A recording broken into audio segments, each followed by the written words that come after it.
This is day 22. And I forgot to hook up my pad here so I can write on the screen.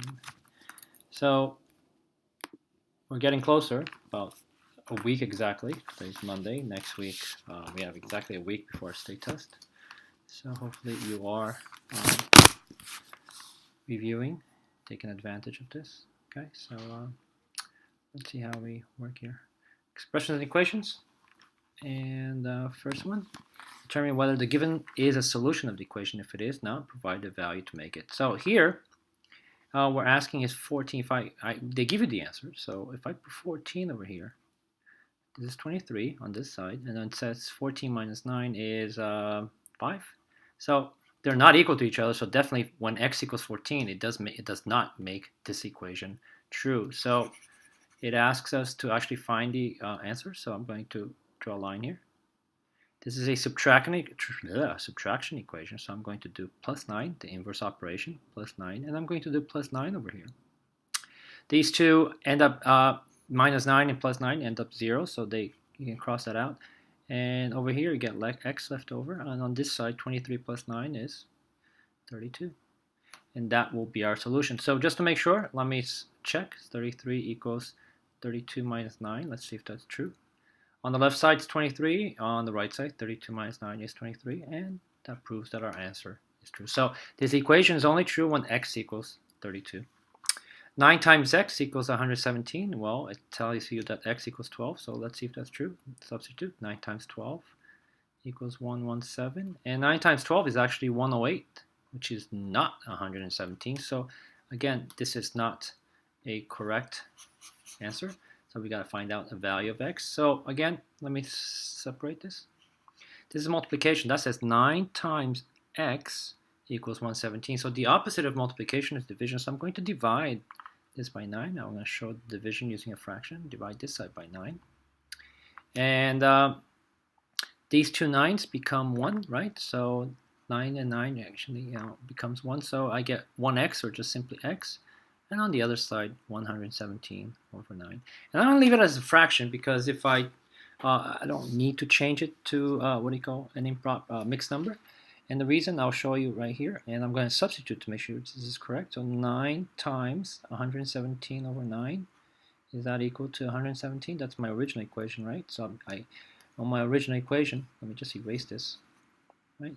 So I wrote 9, and I replaced the x with 117 over 9, which was our answer, and see if this is true. Well, this 9 and this 9 is going to equal to 1, leaving me exactly with just 117. And this 117 on this side equals 117 on that side?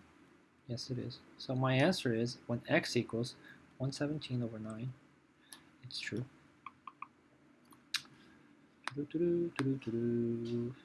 3. 14 plus x equals 43. They tell us x is 32. Let's see if it's true. 14 plus 32 equals 46. Is it true? 14 plus 32 is 46 and equals 46. So in this case, when x equals 32, this equation is true. Here it says 17 times y equals 85. They told us that y equals 5. So is 17 times 5 equal 85? Let's see if that's true. 17 times 5 is 35, carry the 3, 5 times 1 is 5, plus 8 equals 85. So again, this one, thankfully, it's also true. So when y equals 5 is a solution to our problem. Number 5, yeah. Solve each equation for n equals, and I think that says 2 3/5. Okay, so it's weirdly written over here. So this I'm going to write as 2, and I don't like when they write the fraction like that. I'd rather they write it like this. So solve each equation. I don't think it's an equation, it's more an expression. So again, this shouldn't even say equation, it should say expression. There's no equal sign here. Alright, so bad problem. So n minus 2, so n is 2 3/5, so 2 3/5 minus 2, and this is easy, you don't have to change anything. 2 3/5, or actually, you know what? It's always easier if you change to a decimal. So that is 2.6 minus 2. And pretend it's money. $2.60 minus $2 leaves you with 60 cents. B plus 4.7 for B equals 6.5. So that's 6.5 plus 4.7, and we're just going to add these two. And I'll do this on the side. Make sure you line up your decimals. So you add the correct place value with the correct place value. 5 and 7 is 12. Between the decimal, carry 1. 6 and 4 is 10. Plus 1, 11.2. So this one is equal to 11.2.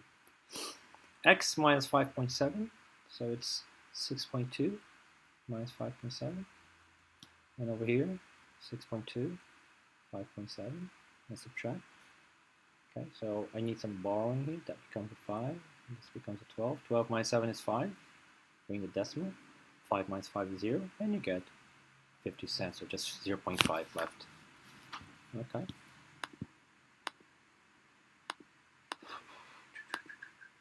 And on top, let's see where I am. Write an equation and solve each situation. Show your work in the box. Okay, so each book has P pages. In 8 books, there are a total of 256 pages. So, as an equation would be 8, there are 8 books times the number of pages per each book. That gives you 256. So how many pages do we have per book? We know we have 8 books, but we don't know how many pages. And each book has the same number of pages. So that's my equation. I'm going to cut this in the middle like this. Again, it's multiplication, so I'm going to divide. The inverse operation is divide by 8. And here I'm going to divide by 8. These two 8s, 8 divided by 8 becomes 1, or just 1p, or just p. And 256 divided by 8 is 32. No, yeah, 32. So each book has 32 pages. Okay. To check, let's see. 8 times 32 equals 256. Is it true? 8 times 2 is 16, carry 1. 8 times 3 is 24, 256, and that equals 256 on that side. So I know my answer is true. That's what the check is there for, okay, to make sure that you arrive at the right answer. I say about 9 tickets to a football game. He paid a total of 288, so here's 9, and times 9 tickets times I don't know how much, so let's call that M for money. All right, equals 288. That would be my expression. So to find out our value of M, I'm going to again split this in half. I like to do that. Call this my left side, call this my right side. It's multiplication, so the opposite multiplication is division, so I'm going to divide this by 9, and this by 9. These two 9 becomes 1, and that's M. And 288 divided by 9 is going to be, let's say, 32, I believe. Check if it's true. Our original equation was 9M equals 288. I'm going to replace the M with 32. 9 times 32 equals 288. So I had 9 tickets, and did each ticket cost me $32? We'll see. 9 times 2 is 18. Carry the 1. 9 times 3 is 27. 288. And it is true. So 288 equals 288.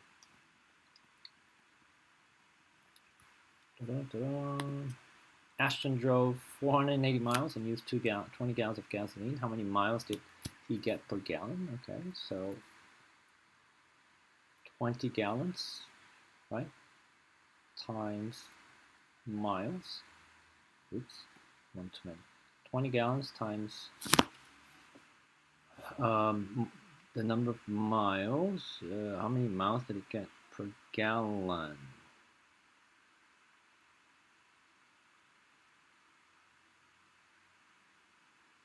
Yeah, so I set it up like this.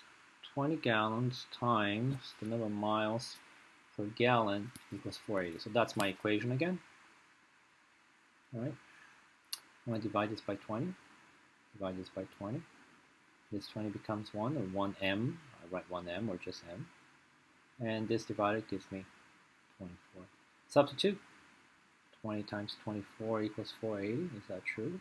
Yes, it is, because 20 times 24 is 480, and 480 equals 480. So I know my answer of 24 is true. He bought a basic. Okay, so here is my equation. He bought something for $12.95 plus the t-shirt, which I have no idea how much cost, and that gave me a total of 26.85. Maybe I use a big T. I shouldn't use a big T, but I'm going to use it. I'll use S for shirt. Okay. So, to find out how much the shirt was, I'm going to use the inverse operation of addition, which is subtraction. I'm going to subtract $12.95 from here. Let's subtract 1295 from here, right? These two become 0, leaving me with just s. Then I'm just going to subtract here, bring the decimal down. 5 and 5 is 0. It's going to be 18 minus 9 is 9. This borrowed it becomes a 5 minus 2 is 3.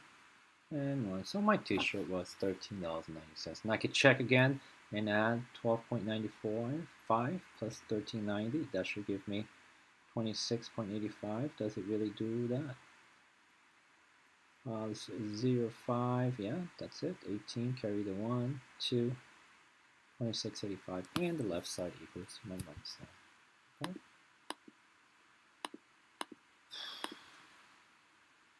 Expressions, equations. Okay, so this graph, first of all, is completely messed up. Okay, so just by looking at it, I'm not too happy with how it is. So there's something definitely wrong. What are two quantities in this situation? Okay, so something dropped. Let's see. No, actually, it's okay. 1, 2, 3, 4. 1, 2, 3.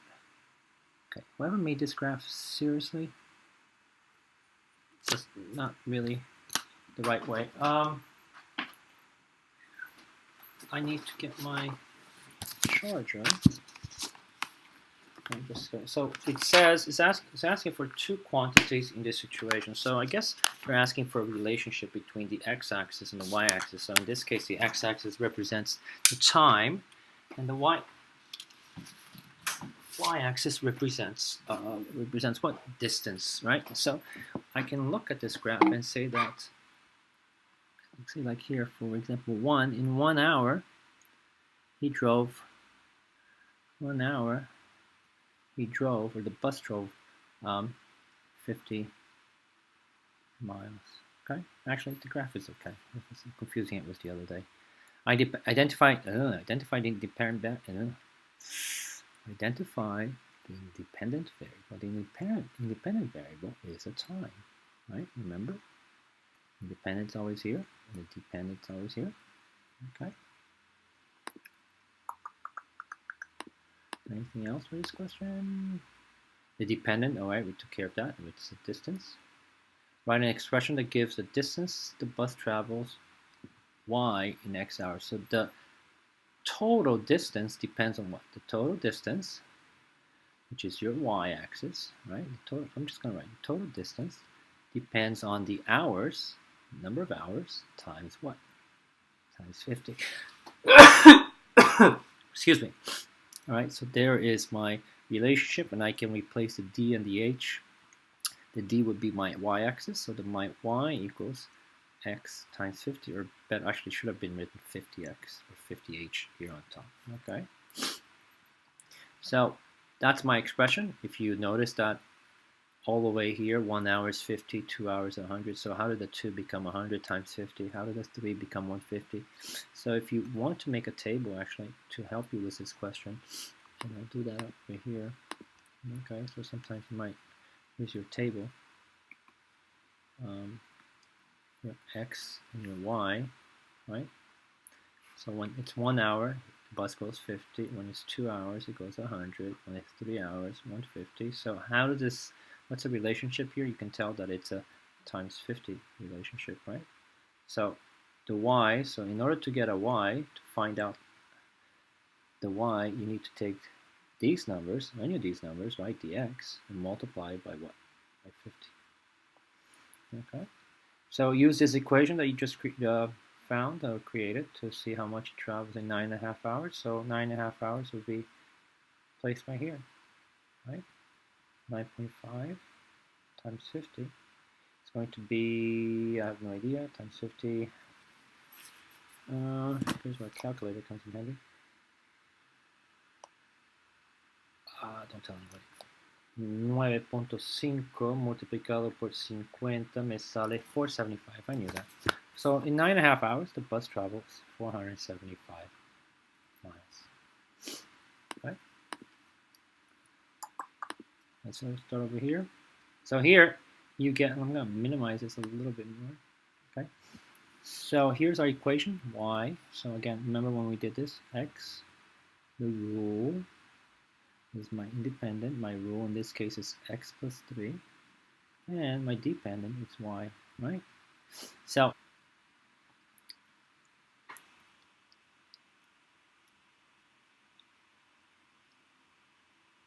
okay, so I'm not going to use -2, -1 because we haven't done negative numbers. So I'm going to use the value 0, 1, 2, 3.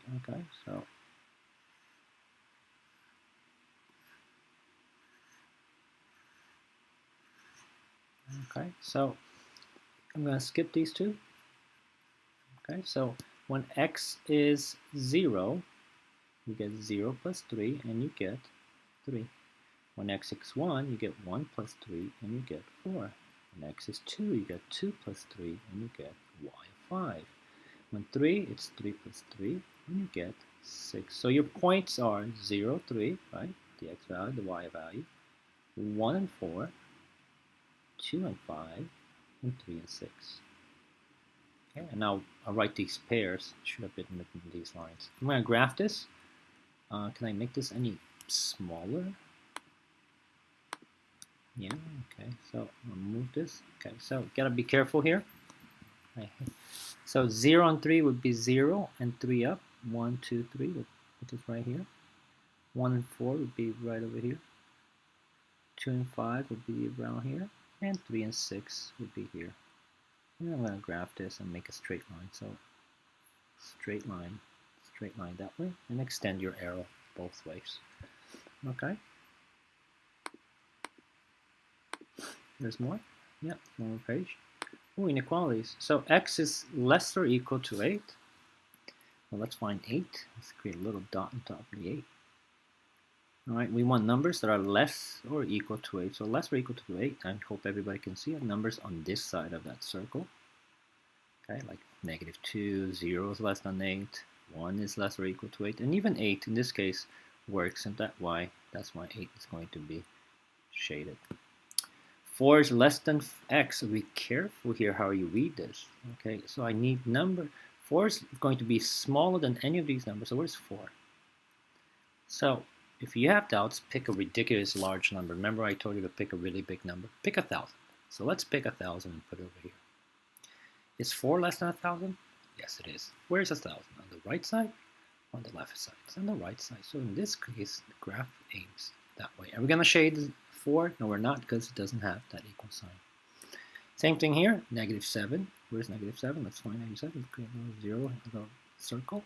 We're going to look at, like -7 is less than these, whatever numbers h represents. So again, pick a ridiculous number, 1,000, 10,000, something, you know, very extreme, and put it over there. Is -7 less than 1,000? Yes, it is. So our arrow, and where's 1,000? On this side? On that side? Well, 1,000 is on this side of the world. That's where I point my arrow. Okay. Write an inequality. Okay, so I've definitely seen questions like this in the state test. So we're gonna pick our variable. Our variable is what? Numbers that make this inequality true have to be less than -2, right? So we're picking numbers that are less than -2. So the arrow is pointing that way, so to the left, so they have to be smaller than -2. This one, I'm going to pick my variable x and 5, right? So what does x have to be compared to 5? They can be less than 5 or even equal to 5.